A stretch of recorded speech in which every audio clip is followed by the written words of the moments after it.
dia mbola amin'ny fifaliana mandrakariva no ahafahana miaraka amintsika indray ao anatin'izao teny fampahirezana izao. Tsy takina fenina amintsika ny zavatra hatrehana amin'izao vanim-potoana izao, manoloana ny aretina izay mianaka ary tsy vitan'izay fotsiny fa fisondrotry ny vidim-piaina sy ny fambolena korotana vetsy averoana. Reny rehetrarehetra ireny tsy zava-mahagaga raha mijery ny soratra masina fa zavatra tsy maintsy mitranga. Ao anatin'izany indrindra no hifampahiresantsika mba tonga antsika hitodika tanteraka amin'Andriamanitra fa manoloana ny ady izay hatrehana. Andriamanitra dia mampanantena, fiarovana sy famonjena mandrakariva ary ataony hafa mihitsy ny fitondrana ny olona tena manompo azy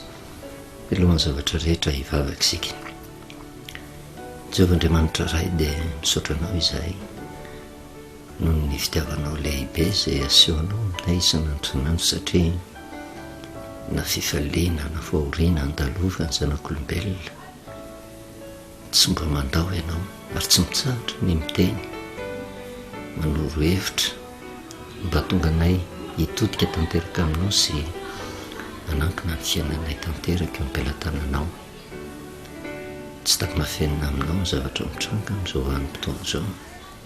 Fanambaranao fa matetika ny zanak'olombelona ny tsy mino ary izany mba ho fampitandremana mba hahafahan'ny olona miantehitra tanteraka aminao sy manantena ny famonjena izay asehonao amin'ny olona tena manompo anao. Mangataka ny fanainao masina mba hiasa mpahery ny vahoakanao tompo, mba tsy ho kivy manoloana ny ady izay hatrehana fa mba hita ny voninahitra ao sy ny fitantananao. Dia matoko sy mino izay fa aneo ny voninahitra ao hatrany ianao. Dia mitenena Jehovah fa mino ny mpanomponao amin'ny anaranao Jesosy. Amen. Faly miaravantsika amin'ny anaran'i Jesosy manonona ny fahasoavana sy ny fiadanan'ny tompo ho amintsika mandrakariva. Ny faran'izay niresahantsika dia nijeryntsika ny tantara ny mpanjaka Hosea izay anisan'ny mpanjakany Joda izay tsy nentehitra tamin'ny herin'ny tenany fa niaraka tamin'ny mpaminany anankiray ary nahay nihaino ny feon'i Jehovah. Raha mijeryntsika ny andininy faharoa amin'ny tantara faharoa toko fahaenina amby roapolo, andininy faharoa ka hatramin'ny andininy fahaefatra, tsy mampininona antsika manao teny averina. Izao ny voasoratra amin'ny anaran'i Jesosy. Izy no nanamboatra ny elota ka nampody azy ho an'ny Joda indray rehefa lasa nodimandry any amin'ny razany ny mpanjaka. 19 taona Hosea no izy vao nanjaka ary 20 taona no nanjakany tany Jerosalema ary ny anarany reny dia Jekolia avy any Jerosalema. Ary nanao izay mahitsy eo amin'ny mason'i Jehovah izy takizay rehetra nataony Amazia rainy ary nitady an'Andriamanitra tamin'ny andron'i Zakaria izay nahafantatra ny fahitana an'Andriamanitra ary tamin'ny andro ny tadiavany an'i Jehovah dia namben'Andriamanitra izy. Tsy vitany Samrery no mitantana ny firenen'i Joda. Tao ny fahendrena izay nananany, tao ny mahampanjaka azy fa tsy nampiasa ny fahefana nananany izy fa nentehitra mandrakariva tamin'ny fitantanan'Andriamanitra. Araka ny fanazavana izay nentsika teto hoe ny ankamaroan'ny mpanjaka dia misy toetra takiana aminy izay fahitantsika zavatra nitakian'ireo zokiolona tamin'ny Rehoboama tamin'izany vanim-potoana izany hoe raha manaiky eo mpanompon'i Jehovah ianao, eo mpanompon'ny vahoaka ianao dia hanompo anao mandrakizay izy. Izany hoe tsy olona manapatra ny fahefana fa olona vonona hisahirana ho an'ny vahoaka eo mba ny fahefana. Ary izay no antoka izay hahatonga ny mpanjaka anankiray ho tafatoetra eo amin'ny toerana misy azy. Tsy vitan'izay fotsiny fa mpanjaka ihany koa nefa dia manana mpanolo-tsaina fa tsy vitan'ny Samrery izy io. Ary tamin'izany vanim-potoana izany dia hitantsika fa manana safidy ny mpanjaka ny amin'ny mpanolo-tsaina izay tiany raha miasa ary io no ilana fahendrena tanteraka. Nisy ny zokiolona izay efa mahatsinjo ny zavatra lavitra zay nanome toromarika ny Rehoboama tamin'izany vanim-potoana izany. Kanefa nenoany Rehoboama fotsiny fa niaino ny feon'ireo le ndray nihira taminy izy, tanora kokoa zay mifanaovatra tanteraka tamin'ny tolotsaina izay nomen'ireo zokiolona. Dia zay le toromarika izay nomeny ny tanora namana izay no nankatoavina, zay niteraka fivakisan'ny fireneny zanak'Israely ho firenena roa, ary teo no saraka roa. Ny zanak'Israely le tao le atao hoe fireneny Israely ary ny fireneny Joda. Vokatry ny mpanolotsaina zay nenony teny tsy mifanaraka tamin'ny sitrapon'Andriamanitra. Nefa fanjerevantsika teto ihany koa hoe mpanolotsaina manahoana, mpanolotsaina zay tokony hiaraka amin'ny mpanjaka. Dia hitantsika ny toromarika izay nomeny Jetro mpisorona rafozan'i Mosesy hoe tsy vitanao ny tantana ny firenena fa mifidiana ianao olona hiaraka hitantana anao, dia olona manana ny fanahin'Andriamanitra, olona matahotra an'Andriamanitra, olona tsy tia kolikoly, olona havanana amin'ny asany nekeny Mosesy zany. Ary zay no antoka zay nitantana ny zanak'Israely tamin'izany vanim-potoana izany. Fa ny zavatra nijerevantsika farany dia teto amin'ity tantara faharotoko fahenina amby roapolo ity, na dia tsy voatantara raha hoe manahoana ny toetran'ny Ozia, azo antoka fa tamin'ny vanim-potoana zay nitondrany ny fanjakana dia olona natahotra an'Andriamanitra izy. Azo antoka ihany koa na tsy voatantara ara fa tsy maintsy nanana mpanolotsaina koa izy zay nanoro hevitra azy ny amin'ny tokony tantanany fanjakana, fa tsy nijanona hatreo ihany fa nisy mpaminany koa zay niara-miasa aminy, satria matoy ianao napetraka ho mpanjaka tsy voatery ho fantatra ho daholo ny zavatra rehetra. Andriamanitra mifidy olona mandrakariva, manendry olona hipetraka ho mpanjaka izy, ho tokony andraikitra ara-nofo, hijery le mahasahirana ny olona sy hiadanan'ny olona. Fa misy koa nefa ny tompony andraikitra ara-panahy, avelan'Andriamanitra hiara hiasa amin'ny tompony andraikitra ara-nofo, ary izy ireo dia miara-miasa tanteraka mba hahatonga lafatra ny fiainana. Ary zay indrindra no nataon'ny Ozia teto, tsy nandeha rery fotsiny tamin'izao izy fa tamin'ny andro ny Zakaria mpaminany dia niaraka nandeha taminy izy, satria Zakaria araka ny fantatritsika dia nafantatra ny amin'ny fahitana an'Andriamanitra. Miafina ambadika izay zany ny faminany iny, mahafantatra ny zavatra ho avy mba hanome toromarika mba ho tandremany firenena zay tantanany Ozia mpanjaka. Ary ny zavatra nitranga nefa, satria ny fanekena ny toromarika omen'ny mpaminany dia midika ho fanekena ny toromarika omen'ny Jehova. Tamin'izany vanim-potoana izany dia ny 15 ary nitady an'Andriamanitra Jesosy tamin'ny andron'ny Zakaria zay nahafantatra ny fahitana an'Andriamanitra, ary tamin'ny andro ny tediavana an' Jehova dia nambinan'Andriamanitra izy. Misy ny fanambinana dia hitantsika nanomboka teo amin'ny 9 ka hatramin'ny 15 ny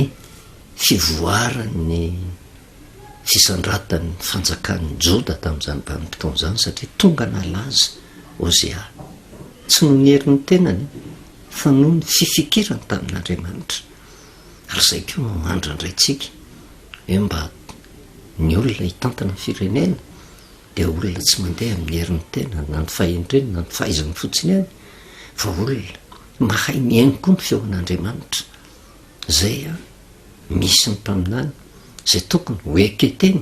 ho arahany atsakany sy antavany, satria ny mpaminany dia nomen'Andriamanitra fahefana manokana mba hafantatra ny zavatra ho avy, mba ahafahany mitarika ny olona ho amin'ny lalana zay takiny tenin'Andriamanitra. Dia takany amin'izao vanim-potoana izao, araka ny voalazan'ny soratra masina, dia tsy mora ange ny zavatra tsy maintsy andalovany.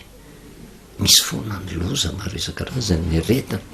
kanefa anatrehan'izay nefa dia misy ny toromarika omen'Andriamanitra. Inona nefa ny zavatra nitranga? Ny ela ny lazany Ozia, raha raisitsika fotsiny tantara faharoa toko fa 9 ny 12 ka hatramin'ny 15 no vaketsika. tsy ndeha hijery an'izany amin'ny antsipiriantsika fa le fahombiazana teo amin'ny fitantanana ny firenena, ny fisandratany firenena, vokatry ny fiarahana tamin'Andriamanitra.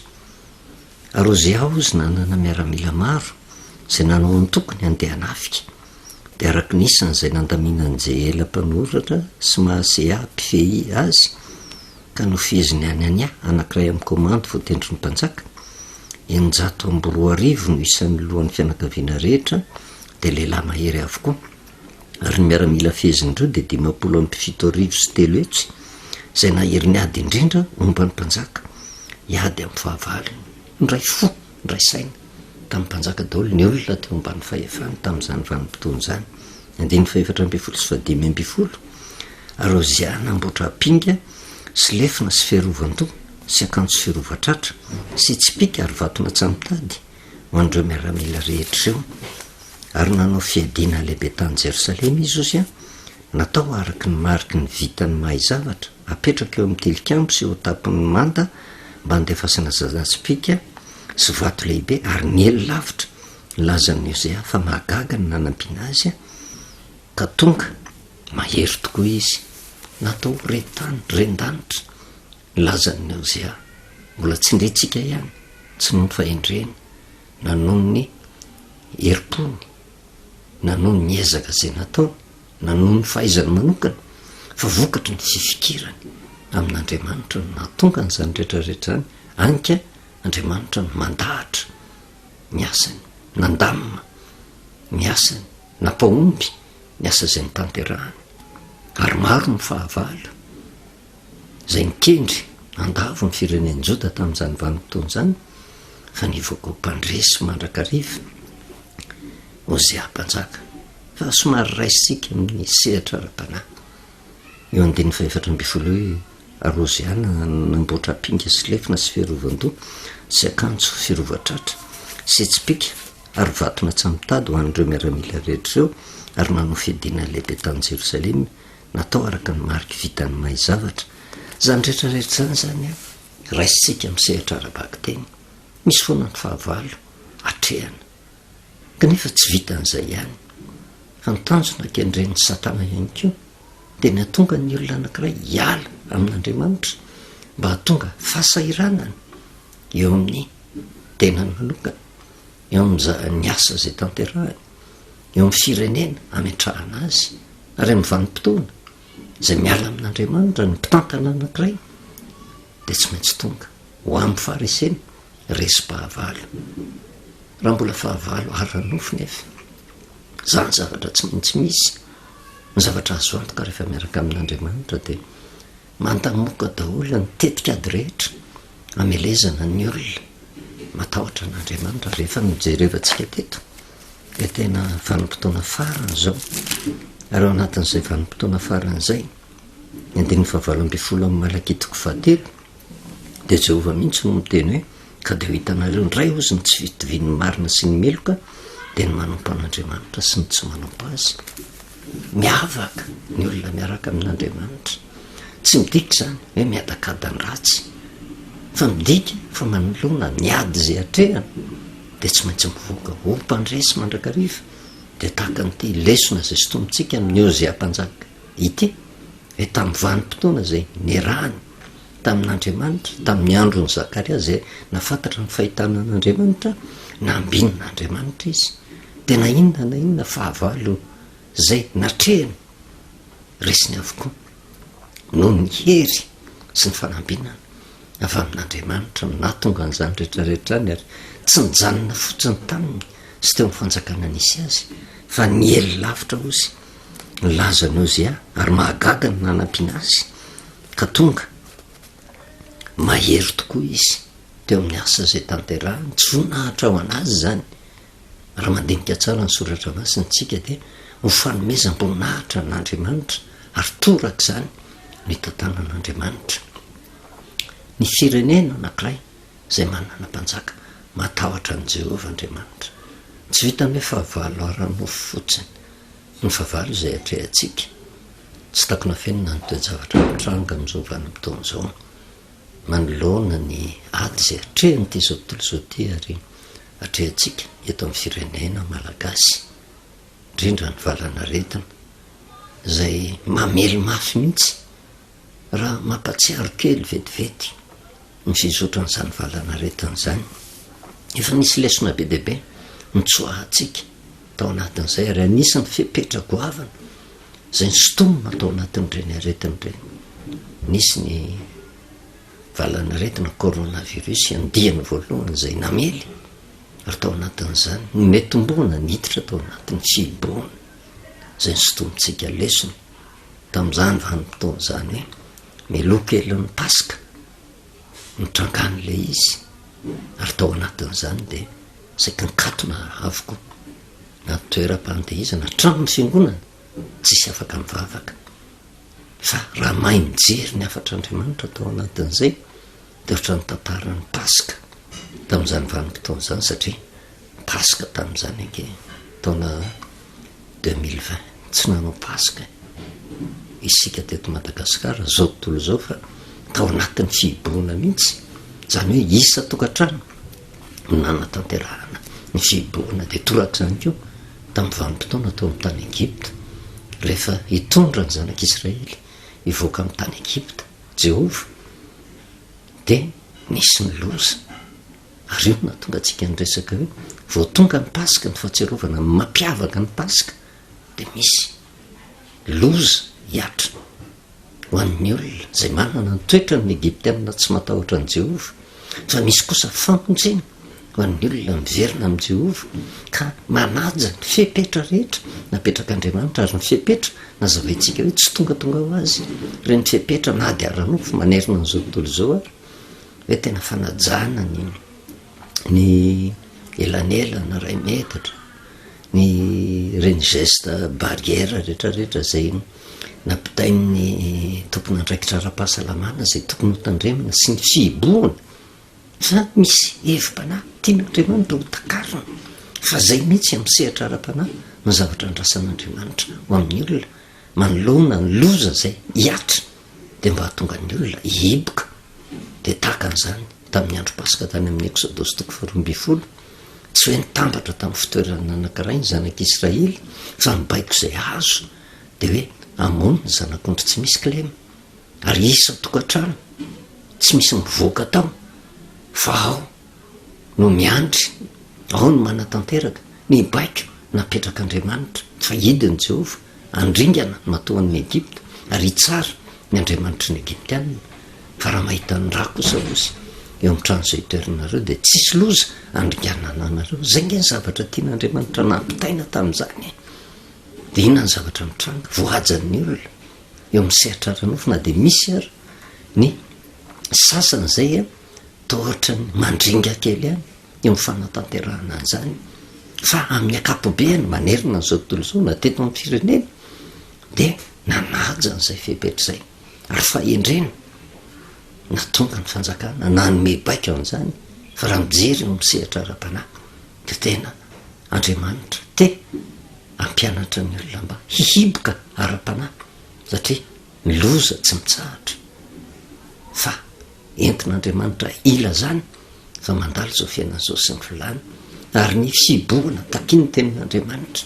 dia fiainana mandrapatonga ny faharavany ty izao tontolo izao ty fa ny fomba fanatanterahana azy fotsiny dia tsy maintsy ianao mijery ny soratra masina hoe inona ny zavatra takiny tenin'Andriamanitra dia io ilay amparan'i Jesosy Kristy hoe mila miampony ianareo fa tsy fantatrareo na ny andro na ny ora izay hatongava ny zanak'olona. Fa matetika mora vao fiainana mandrakizay ny resahana tsy dia misy miraharaha loatra ny olona fa raha vao zay resaka ara-nofo dia hain'ny olona ny manatanteraka azy tsahatra vetivety ary tena mivavaka tsika nitolona tamin'Andriamanitra ohatra ny misy firaisam-po sy firaisam-kiny na malivavak'Andriamanitra dia nitsahatra fa niditra indray ny 15 taona 2024 niditra indray mbola niditra indray tamin'ny fiboana indray ary somary mahay teo trehan'izany rehetrarehetra mbola antso ataon'Andriamanitra mba hanamafisana ny fepetra tsy maintsy ho raisina dia ny fiboana dia nikatona daholo indray ny fiangonana dia mihiboka daholo indray ny olona fa misy nefa ny tsy mataty fa dia ny olona de le fiainana ranofo manery azy mahatonga le olona mitady andany fepetra zay raisina kanefa soa azy zany rehetrarehetra zany fandroany averin'andriamanitra ihany manamafy any andriamanitra fa zava-panahy ny tenaandriamanitra ampitaina ao anatin'iny mba hahatonga ny olona rehetra hitodika amin'andriamanitra hatrahana ampitaka ny fireneny tsy hafoy an'andriamanitra satria ny fahavalo debe debe ka raha tsy mahatakatra ny afatra ny fiboana ao anatin'izay rehetrarehetra zay de ny zavatra hitranga de ho avy an'ny loza de niditra tamin'ny fiboana indray fandroany andriamanitra zany de manao antso mba hitodian'ny olona aminy mihiboka ary de hitatsika fa milohan'ny paska ihany de mafimafy indray ny zavatra mitranga de inona ny vokany ohatrany kely vetivety ary tena tamin'ny fomba mahagaga to mivanimpotona anankiray zay nieritreretina fa hoe tena hianaka ny andehan'ny faharoa ohatrany tsahatra tapoka zany ny fitaran'ilay coronavirus ohatrany nisy fanasitranana tapoka zany de ohatrany mahatsiaro am'ity teny aty amin'ny tantara faharotoko fahinina amby 20 ary ny ely lavitra ny lazanozy ao sy mahagaga ny nanampiana azy ka tonga mahery tokoa izy tsy noho ny hery ny tenany fa noho ny amin'andriamanitra mato afaka ny aina taka an'izao tsika de no fantatr'andriamanitra ny olona tena mitady azy fantatr'andriamanitra koa fa mentehitra amin'andriamanitra koa mpitantana ny firenena de mahagaga ny nanampiana azy de tamin'ny fomba tsy takatry ny saina ohatrany resy ny coronavirus kanefa tsika teto milaza za mandromandro manana aretina ary tena teny zay metitsika teto zay nivakitsika tao amin'ny Tesalonianina voalohany 5 ny 9 ka hatramin'ny 7 efa netitsika tao anatin'ny fampahirezana zany ary averiny indray mba hitandremantsika satria nisy ny fiboana voalohany de nisy ny fiboana faharoa noho izany zany ny zavatra azo antoka de misy ny fiboana fanotenana fa saingy tarafitsika misehatra ara-panahy satria le fiboana takian'andriamanitra de tsy le baikitsony avy any amin'ny fanjakana fa mba ho lasa fiainana ny isam-batan'olona ny fiboana de zao ny voasoratra ao fa ny amin'ny andro sy ny fotoana ozy ry rahalahy de tsy misy tokony hosoratako aminareo satria ianareo mahalala marina fa ho avy tony mpangalatra amin'ny alina ny androny tompo raha misy olona manao hoe miadana sy mandry fa izay de anjo azy tapoka ny fandringanana to ny fahararian'ny vehivavy raha miteraka ka tsy afa mandositra mihitsy mandromandro manana retintsika matetika ririndasa tsy tsarono ny fahoriana zay mianjady ohatra ny tsahatra vetivety de ohatra ny adininy hoe ny zavatra mafy nandalovana de tsy tadidin'ny olona ny fanajana ny fepetra na de nisy ary ny antso natao mandrakariva hoe aza mipetrapetrapotsiny am'izao fa toizana ihany fanajana ny geste barrière rehetrarehetra ade tena manao atsirampina ny olona eo misehatra ranofo satria tsy tadidiny tsony le fahoriana nandalovana kanefa nitanjona kendren'andriamanitra de mba ho lasa fiainana zany satria ny zavatra azo antoka ny amin'ny andro sy ny fotoana tsy misy tokony ho ambarako aminareo sy Paoly apôstôly fa ho avy taka ny mpangalatra ny tompo zany hoe tampoka nahatongavany zany hoe zay lefa tongavan'izay ho an'ny olona miambina ny hiboka tsy taitra izy fa ho an'ny olona tsy niambina de zao anjo azy tapoka ny fandringanana de io tsika miditra am'izao vanim-potoana zao ndray madivadiva ifarana ny taona manomboka miamahazo vahana indray ny vary hafahafa mamely ty zao tolo zao ty ary efa manomboka tratra eto Madagasikara manomboka tratra baraingo mipetraka inona fepetra raisiny isam-batan'olona fa raha nainsitrina lesona tam'le andihany voalohany sy ny andininy faharoa de lasa fiainana le izy de zao lasa fiainana le mihiboka lasa fiainana le mitandro lasa fiainana le manasa tanana lasa fiainana le manaja ny fepetra rehetrarehetra indrindra rehefa vorovahoaka ka natonga ary ny aretina efa niampina efa niaritra aloha efa nanaja ny fepetra vo misehatra ara-panahy ihany keo de zao misy zavatra taky ny tenin'andriamanitra satria ny fiaimbenana de tokony fiainana fa tsy manendry andro hoe ho avy ny loza vao hiampina fa tampoka na tongavany loza noho izany mila fiaimbenana mandrakariva. raha mijeritsika nandresy fahavalo maro Ozia mpanjaka eo amin'ny 4:25 fa raha isika amin'ny lafiny ara-panahy ary Ozia nanamboatra apinga sy lefina sy fiarovan-doha sy akany fiarovatratra tsy mpikaravatona tsamitady andreo miaramila rehetra io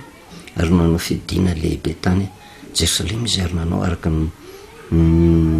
marika vitany mahay zavatra ozy apetraka eo amin'ny tilikambo sy eo tapiny manda mba efasina zaza tsy pika sy fato lehibe zany rehetrarehetra zany de fepetra raisiny manoloana ny fahavalo manafika inona nefa ny zavatra mitranga tsy fahavalo hita maso ange tsy fahavalo hita maso io valana retina menjady amintsika io fa ambadika io valana retina io ihany keo de misy asany devoly de io no ambarany bokin'ny Efesianina nambaran'ny Paoly apôstôly Efesianina toko 5 Efesianina toko 5 ny 10 ka hatramin'ny 20 isotomantsika lesona mba hitandrematsika indrindra ho atsika zay matahotra n'Andriamanitra mba tsy any am'le fiakorotana anaranofo ny ibaiko ny fanapahan-kevitritsika ary mampahery mandrakariva ny sambatan'olona mba hitondram-bavaka ny mpitondra firenena mba tsy saraka mandrakariva amin'Andriamanitra fa hijery ihany keo nefa ny mpaminany zay mahafantatra ny fahitana an'Andriamanitra mba afahany miaino ny teny sy mandray ny fipetra rehetra mba hoentina mitantana firenena taka ny Ozia mpanjaka tamin'izany vanim-potoana zany ka mahatonga le fitenenany hoe ary mahagaga ny nanambinana azy satria mahay miaino ny feon'i Jehova izy ary tiatsika mba io zany mihitsy mitantana ny firenena hoe mandritra ny vanim-potoana zay hitantana ny firenena de tsy ho tafasaraka amin'Andriamanitra ka atonga ny lazany ely horean'ny olona rehetra ka tsy izy no deraina am'izany fa le fomba fiasan'Andriamanitra eo amin'ny firenena na de kely sy betika ary tsika mahagaga ny nanambinana n'ity firenena ity ary ny azo antoka raha mbola miverina amin'Andriamanitra tsika de mbola mahagaga ny fanambinan'Andriamanitra na de mampitaintaina azy ny fianaka ty variant vaovao andihan'ny fahatelo zay mamely ndray eto Madagasikara rehefa be ny tratra fa taraina ny olona ohatrany misy aretina hafahafa-tsainao tsony manjon'ny olona mikoaka ohatrany tazo mahery kanefa mahavalalana nefa rehefa atao ny testa ohatrany positif fa de isoron'Andriamanitra aloha mbola tsy betsaka ny maty kanefa efa marobe koa nefa nefa tratra fa mahatokytsika fa tsy hoe rehefa miaraka amin'Andriamanitra nge de hoe tsy ho tratra ianao e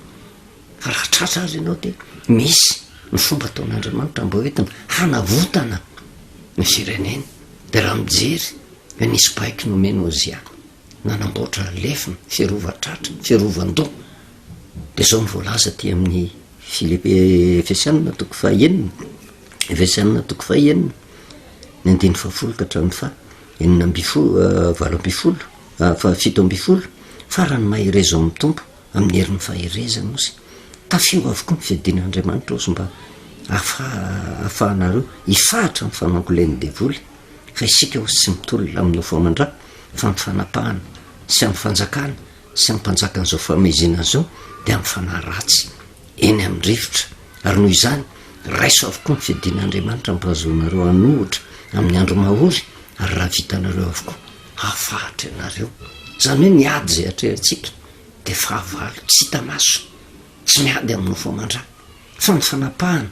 sy amin'ny fanjakana sy amin'ny mpanjakan'izao famezina zao de amin'ny fanahy ratsy eny amin'ny rivotra tsy hitatsika maso io zavatra mitranga io ary io aretina mamely ty zao tontolo zao ty misy fiasan'ny devoly tsy takatry ny sainanke ao anatiny io ahatonga fahakeviana eo anatrehan'ny vahoaka an'Andriamanitra mba hiala amin'Andriamanitra fa ny fialana amin'Andriamanitra de mitondra fandripahana tanteraka ary eo anatrehan'izay ilazan'ny tenin'Andriamanitra mba handray ny fiedina tolotr'Andriamanitra de taka ny Ozia mpanjaka tamin'izany vanim-potoana zany hoe inona ny nataony Ozia namboatra pinga sy lefina sy fiarovan-dosy akanjo fiarovatratra tsy pika vampinatsamy-tady zany hoe misy edina rehetrarehetra azo no manina mba edivana ny fahavalo de nahazo baiko am'izany fa raisika eo am'sehatra ara-panala izy satria zany tsy ampy edivana amin'ny fahavalo ratsy eny amindrivotra tahaka an'io aretina io zay resahantsika hoe nisy ny andehan'ny voalohany mihiboka nisy ny andehan'ny faharoa mihiboka ohatra ny Andriamanitra amin'ny teny hoe ny fibohana ihany no afahany tena miady amin'ny aretina fa ahoana ny fomba fisehoan'lay fibohana de amin'ny fomba hafa ny sambatan'olona no mandray fanapahan-kevitra mitandrina ny tenany mihiboka tsy mifandray firy aman'olona manaja ny fipetra rehetrarehetra fa tsy hoe ampijanona ny asa mandrarahany fa le fitandremana no atao mafimafy ihany keo kanefa zay fitandremana zay de miaraka amin'ny fifikirana tanteraka amin'Andriamanitra de ozy ny lazay ny andin'ny 7:10 hoe ary noho izany de raiso avokoa ny fiadian'Andriamanitra mbazahoanareo anohatra amin'ny andro mahory rehefa vitanao avokoa de ahafaritra ianareo zany hoe ela ny laza rehefa avy eo ary mahagaga no anambinana misitona lesintsika ny amin'ny Hosea ny fandraisany fepetra avy amin'Andriamanitra natonga ny laza ny ely fantatry ny olona rehetra ny 14:4 ka hatramin'ny 9:10 ny fahararozy sy ny fahamarinana ny valahanareo ary mitafi ny rariny ho fiarovatratra ohatra ny zavatra fahafa le takiny fahamarinana de mitafy ny rariny kiraroa ny fahavononam-panahy avy amin'ny filazantsara ny fihavanana ny tongotrareo zany hoe antso mba tonga ny olona iray fo iray saina iray ina fa tsy fanenjika tsy faneso tsy fandramatra tsy anangana ady avy etsy averoa tsy avy amin'Andriamanitra zany rehetrarehetra zany ary fanampin'izany rehetra zany osy tany ny finoana ho ampinga zay azonareo amonony zany tsy pika am'rehetra zay alefan'le ratsy na am'sehatra ranofo na am'sehatra ara-panahy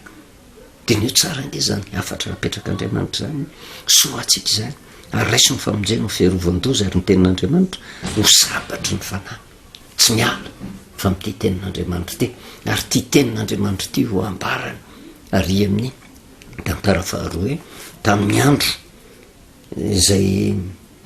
miatediavana ny Jehova de nambin'Andriamanitra izy satria nitady an'Andriamanitra izy tamin'ny andron'ny Zakaria zay nafantatra ny fahitana an'Andriamanitra ka le fahitana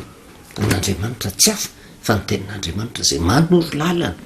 mba ho arahan'ny olona ary de afatra no apetraka ary ty tsy akanavaka tsy amin'ny kristianina rery any fa hatramin'ny tompona andraikitra faratapiny ka hatramin'ny madinika indrindra antson'Andriamanitra mba iendrika ao anatin'ny soratra masina mba hisaintsaina zavatra ambaran'ny Paoly apôstôly hoe mba handray ny famonjena ho fiarovan-doza tenin'Andriamanitra ho sabatra ny fanahy ary zany rehetrarehetra zany manoloana ny ty ady ty matahotra sy mangofotra ngeny olona manoloana ny vary ao vaovao io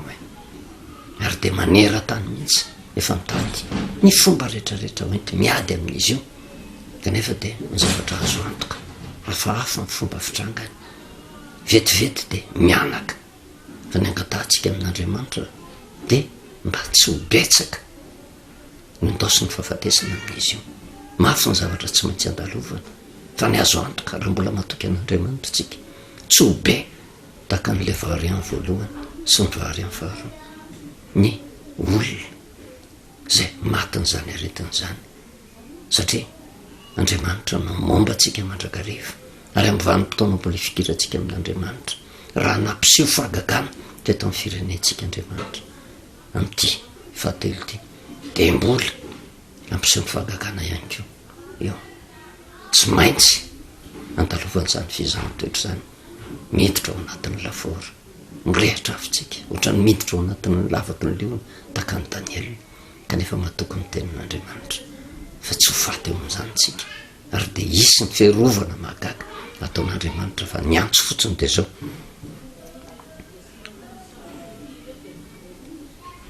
kiraroa izy ny fahavononam-panava amin'ny filazantsara ny fihavanana ny tongotrareo fihavanana rereo olona tena tsara niady la politika avetsy averoa vao mainka mampitombo ny loza hiatra zany rehefa nresahantsika teto misy fotoana voatendrin'Andriamanitra nge saika tsy taterahana vetivety ozy ny famalinany ratsy atao zay nykirizan'ny olona ny fanaovan-dratsy asa miandro kapoka vo iverina amin'andriamanitra fa saotara loatra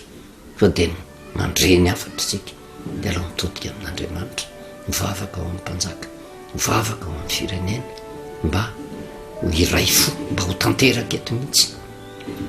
zany hoe Kristy ho amin'ny Madagasikara ary Madagasikara ho an'ny Kristy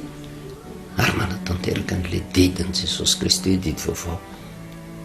nomeko anareo dia mba hifankatiavanareo oko taka ny tiavako anareo ny hifankatiavanareo kosa mba fantatry ny olona rehetra fa mpianatra ianareo anatin'izay firaisam-po sy firaisakiny izay no isiny ny fahendrena taona teraka sy ny fandreseny